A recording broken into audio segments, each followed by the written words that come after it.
ಇನ್ನು ಯತ್ನಾಳ್ ಉಚ್ಚಾಟನೆ ಕುರಿತಂತೆ ಮಾಜಿ ಸಚಿವ ಮುರುಗೇಶ್ ನಿರಾಣಿ ಮಾತನಾಡಿದ್ದಾರೆ. ದೆಹಲಿಯಲ್ಲಿ ಮಾತನಾಡಿದ್ರು. ಪಕ್ಷದ ಹೈಕಮಾಂಡ್ಗಿಂತ ಯಾರು ದೊಡ್ಡವರಲ್ಲ ಅಂದಿದ್ದಾರೆ ನಿರಾಣಿ. ನಮ್ಮ ದೆಹಲಿ ಪ್ರತಿನಿಧಿ ಹರೀಶ್ ಮಾತನಾಡಿಸಿದ್ದಾರೆ. ಬನ್ನಿ ಕೇಳೋಣ. ಬಿಜೆಪಿ ಹಿರಿಯ ನಾಯಕ ಯತ್ನಾಳ್ ಅವರನ್ನ ಪಕ್ಷದಿಂದ 6 ವರ್ಷಗಳ ಕಾಲ ಉಚ್ಚಾಟನೆ ಮಾಡಲಾಗಿದೆ.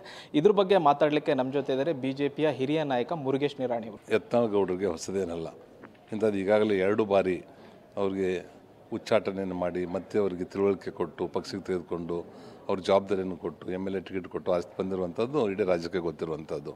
ಆದರೆ ಕಳೆದ 1 ವರ್ಷಗಳಿಂದ ಸತತವಾಗಿ ಪಕ್ಷದ ಬಗ್ಗೆ, ಪಕ್ಷದ ಹಿರಿಯರ ಬಗ್ಗೆ, ಕೇಂದ್ರದ ನಾಯಕರ ಬಗ್ಗೆ ಮಾತಾಡುವಂಥದ್ದನ್ನು ಇದು ಸರಿಯಲ್ಲ ಅನ್ನುವಂಥದ್ದನ್ನು ಕರೆಸಿ ಅವರಿಗೆ ಒಂದು ಬುದ್ಧಿ ಹೇಳುವಂಥ ಪ್ರಯತ್ನವನ್ನು ಅವ್ರು ಮಾಡಿದ್ದಾರೆ.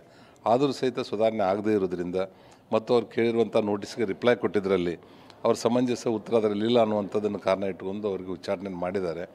ಅದು ಪಕ್ಷಕ್ಕೂ ಅವ್ರ ಸಂಘಟನಕಾರ ಆಗಿರೋದ್ರಿಂದ ಪಕ್ಷಕ್ಕಿರ್ಬೋದು, ಸಮಾಜಕ್ಕಿರ್ಬೋದು, ಸ್ವಲ್ಪ ದಿವಸದ ಮಟ್ಟಿಗೆ ಅದಿರ್ಬೋದು.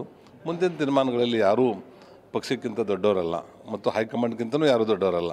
ಯಾಕಂದ್ರೆ ನಮ್ಮ ಇಡೀ ದೇಶದ ಇತಿಹಾಸವನ್ನು ತೆಗೆದುಕೊಂಡ್ರೆ ಮುಖ್ಯಮಂತ್ರಿಗಳಾದಂಥವ್ರನ್ನೇ ಉಚ್ಚಾಟನೆ ಆಗಿರುವಂಥ ಉದಾಹರಣೆಗಳು ಸಾಕಷ್ಟಿದೆ. ನೋಡಿ, ಯಾರೂ ಸಂಭ್ರಮವನ್ನು ಮಾಡಬಾರ್ದು. ಯಾಕಂದ್ರೆ ಅವರು ನಮ್ಮ ಪಕ್ಷದಲ್ಲಿ ಒಂದು ಅಳಿಲು ಸೇವೆ ಇದ್ದೇ ಇದೆ. ಅಂತ ಅಳಿಲು ಸೇವೆ ಮಾಡಿದಾಗ ಅವ್ರು ಈ ಥರ ಆದಾಗ ಅವ್ರದ್ದೇ ಆಗಿರುವಂಥ ಒಂದು ತತ್ವ ಸಿದ್ಧಾಂತ ಇಟ್ಕೊಂಡು ಅವರು ಹೋರಾಟ ಮಾಡ್ತಾರೆ. ಅದು ಸರಿ, ನಮ್ಮ ಪಕ್ಷದ ಪ್ರಣಾಳಿಕೆಯಲ್ಲಿ ಅದು ಸರಿ ಇಲ್ಲ ಅಂದಾಗ ಅವರು ಉಚ್ಚಾಟನೆ ಮಾಡಿರ್ತಾರೆ. ಅದ್ರ ಸಲುವಾಗಿ ಇಂಥವು ಭಾಳ ಒಳ್ಳೆಯದಾದಾಗ ಭಾಳ ಸಂಭ್ರಮ ಮಾಡುವಂಥದ್ದು, ಕೆಟ್ಟದಾಗ ಇದನ್ನು ಮಾಡುವಂಥದ್ದು ಇದಾಗಬಾರ್ದು. ಅವರೊಬ್ಬರು ಹಿಂದೂವಾದಿಗಳು ಮತ್ತು ಹಿಂದುತ್ವದ ಬಗ್ಗೆ ಎಲ್ಲಿ ಹೋದಲ್ಲಿ ಮಾತಾಡ್ತಾ ಇದ್ದಾರೆ.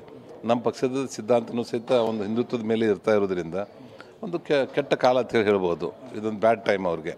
ಮತ್ತು ಅದನ್ನು ಇದ್ದದನ್ನೇ ಸುಧಾರಣೆ ಮಾಡಿಕೊಂಡು ಮತ್ತು ಅವರು ಕೇಂದ್ರದ ನಾಯಕರಿಗೆ, ರಾಜ್ಯದ ನಾಯಕರಿಗೆ, ಪರಿವಾರದ ಹಿರಿಯರಿಗೆ ಅಡ್ಡಿಲ್ಲಪ್ಪ ಅವ್ರು ಇನ್ನೂ ಸುಧಾರಣೆ ಆಗಿದ್ದಾನೆ ಅನ್ನುವಂಥದ್ದನ್ನು ಅವ್ರಿಗೆ ಮನಸ್ಸಿಗೆ ಸ್ಯಾಟಿಸ್ಫ್ಯಾಕ್ಟ್ರಿ ಆದರೆ ಯಾಕೆ ಬರಬಾರ್ದು. ಭಾಳಷ್ಟು ಸಲ ನಮ್ಮ ರಾಷ್ಟ್ರೀಯ ನಾಯಕರು ಯಾರ್ಯಾರೋ ದೊಡ್ಡವ್ರು ಬಿಟ್ಟು ಹೋದಾಗ ಆವಾಗ ಆ ಟೈಮಿಗೆ ಅದು ಹಾನಿಯಾಗಿರುವಂಥದ್ದು ಅನ್ನಿಸ್ತಾ ಇದೆ. ಇದು ನಮ್ಮ ಪಕ್ಷ ಸಮುದ್ರ ಇದ್ದಾಗೆ, ಸಮುದ್ರದಲ್ಲಿ ಪಕ್ಷಿ ನೀರು ಹೋದಾಗ ಏನೂ ಅದಕ್ಕೆ ವ್ಯತ್ಯಾಸಗಳಾಗಲ್ಲ. ಅದು ಯಾರೇ ಹೋಗಿರ್ಬೋದು ಅಂತ ಹೋದಾಗ ಆಗಿರುವಂಥ ಘಟನೆಗಳನ್ನು ಸಹಿತ ನಾವು ನೋಡಿದ್ದೀವಿ. ಇದರಲ್ಲಿ ಯಾವ ರೀತಿಯನ್ನು ಭಾಳ ದೊಡ್ಡದಾಗಿರುವಂಥ ವ್ಯತ್ಯಾಸಗಳಾಗಲ್ಲ. ಆದರೆ ಮುಂದೆ ಬರುವಂಥ ದಿವಸದಲ್ಲಿ ನಮ್ಮ ಪಕ್ಷಕ್ಕೆ ಇನ್ನೂ ಒಳ್ಳೆಯದಾಗ್ತದೆ ಅನ್ನುವಂಥ ಆಶಾಭಾವನೆ ನಮ್ಮಲ್ಲಿದೆ.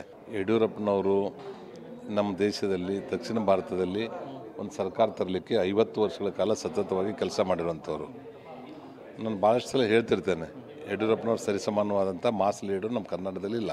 ಅವ್ರು ಲಿಂಗಾಯತನ ಹೇಳ್ತಾ ಇಲ್ಲ, ಒಟ್ಟಾರೆ ಅವರು ಮತ್ತು ಅನಂತಕುಮಾರ್ ಅವರು ಮಾಡಿರುವಂಥ ಪ್ರಯತ್ನದಿಂದನೇ ಇವತ್ತು ನಮ್ಮಂಥವ್ರಿಗೆ ಮಂತ್ರಿ ಆಗಲಿಕ್ಕೆ ಅವಕಾಶ ಸಿಕ್ಕಿರುವಂಥದ್ದು. ಅವ್ರ ಬಗ್ಗೆ ಆಗಿರುವಂಥ ತಪ್ಪುಗಳು ಅವ್ರಿಗೆ ಅನಿಸಿದರೆ ಅದನ್ನು ತಿಳಿ ಹೇಳಿ ಅದನ್ನು ಮತ್ತೆ ಹೊಳ್ಳಿ ಅವನಿಗೆ ಒಂದು ಸ್ಥಾನಮಾನ ಸಿಗುವಂಥದ್ದು ಕಡೆ ಗಮನ ಹರಿಸಬೇಕೇ ಹೊರತು ಮತ್ತು ಎಲ್ಲರೂ ಸೇರಿ ಈಗಾಗಲೇ ಅವ್ರನ್ನ ಉಚ್ಚಾಟನೆ ಮಾಡಿರುವಂಥದ್ದನ್ನು ಕಾಯಮಾಗಿ ಉಚ್ಚಾಟನೆ ಮಾಡುವಂಥದ್ದು ಆಗಬಾರ್ದು. ನೀನು ಇದನ್ನು ತಪ್ಪು ಮಾಡಿದೆಪ್ಪ, ನೀನು ಇದನ್ನು ತಿದ್ಕೋಬೇಕಂತ ಹೇಳೋರು ಇರಬೇಕೇ ಹೊರತು ನಿನ್ನೆ ಹಂಗೆ ಉಚ್ಚಾಟನೆ ಮಾಡಿದ್ರೆ ಅನ್ನೋಂಥದ್ದೇ ಕೇಳಕ್ಕೆ ಬಂದರೆ ಅದು ಒಂದು ದೊಡ್ಡ ತಪ್ಪಾಗುತ್ತೆ. ಹಿರಿಯ ನಾಯಕ ಮುರುಗೇಶ್ ನಿರಾಣಿ ಅವರ ಮತ್ತು ಕ್ಯಾಮ್ರಾ ಪರ್ಸನ್ ಅಜಯ್ ಜೊತೆಗೆ ಹರೀಶ್, TV9 ನವದೆಹಲಿ.